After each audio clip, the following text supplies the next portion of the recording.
So this has been my weekend life for a while. Really? Would you stop? I'm trying to do something here. Yeah, so this is the old kitchen. Yeah, I didn't like it either.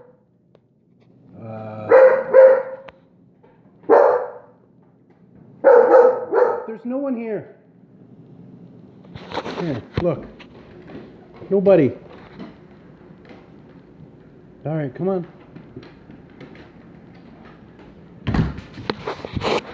So the kitchen used to actually come from just inside the door. And it was only over to here, which is where the oven used to come up through that. Would you stop? And then the fridge was over in this back corner. You can't see it really in the light here, but it must have been leaking because the floor is all rotten there. We got to redo that. There's about 8 layers of flooring on top of here. None of it done properly except for the original 2, as this space seems to have a renovation somewhere in the 50s, proven by a newspaper that I just threw out from November 4th, 1954. No exterior walls had any insulation in them, which is also true in the rest of the house. So as we're renovating, we're doing that. New window, new door, 4 new windows over there as well. Taper needs to come in shortly because we just redid all the ceiling, all the walls. This is a new wall we actually built. There used to be a wall right through the middle of this, which went up and fed both areas. We took this wall right out so that I can move the kitchen over into this space and just have kind of an entryway, like a mudroom type setup over here. So we had a big rotting area right in that corner from not only water coming in, but it looked like carpenter ants or termites or something got in. There was a bunch of channels through all the underpinning in there, so I had to rebuild that entire wall. And then the flooring, the actual house wall foundation is along this area across the floor. This is exterior and up off the floor. So we had to floor joist everything in there, re-subfloor it. So yeah, vapor barrier, insulation, drywall, everything new here. And then once we get all the taping, painting, kitchen in, we're probably going to have fridge to the inside of the light switches, a little bit of counter space. Obviously the oven's coming down here, finish off the counter space into that corner. Over here I'll just have a smaller counter with a cabinet on top, cabinetry on top over there too. So my coffee stuff will go into here, my espresso machine, kettle, toaster, whatever. And then I have an island basically where these guys are here, and the sink will be in that, which should open up the kitchen quite a bit. I'll build myself a kitchen table, not quite in front of the door, but right around there. And then I have some cabinetry and entryway for hanging coats and stuff I got to do over there. Just inside this area here, I have no bathroom on this floor. So we're gonna rip these stairs out, go back to the back wall, which is probably 11, maybe 12 feet back, and we're gonna build a full bathroom into here. It's, I don't know, about 5.5 feet wide.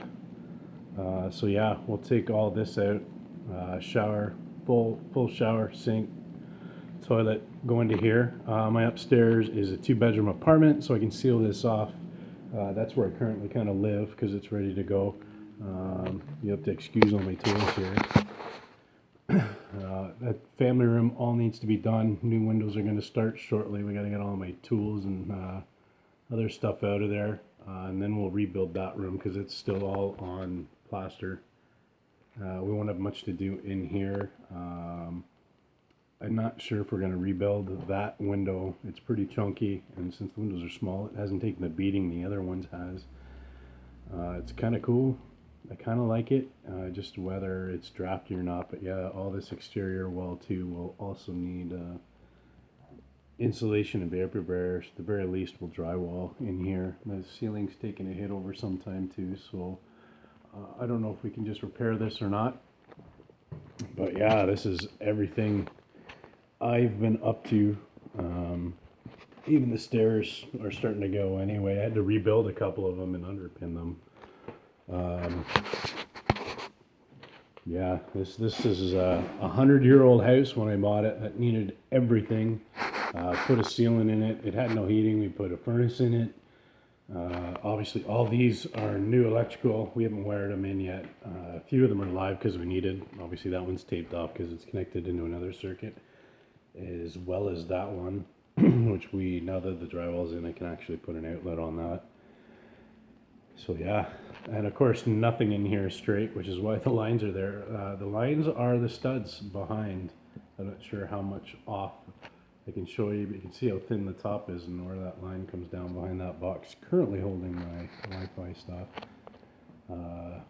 Yeah, and then this box was just open. Behind here is some plumbing, and of course it was just a big C. There was nothing running this way, but on the back side of it was nothing to actually brace the drywall to, and there's no stud right there, so I ended up having to take some plywood to come in from the last one over to kind of create a brace back there. The white things are some brick molding for the outside of that door. Yeah, still a long way to go. We still need to get all the cabinet and stuff in. I think I'm going to do a single floor right through the entire floor. Maybe linoleum or click and lock or something. I really don't know, because I do have some height difference, although I might use some self-leveling kind of thin set down and kind of brace it off. There's a little bit of a gap here, although we did match this floor to this pretty perfectly, so nothing too huge, but it's all just work.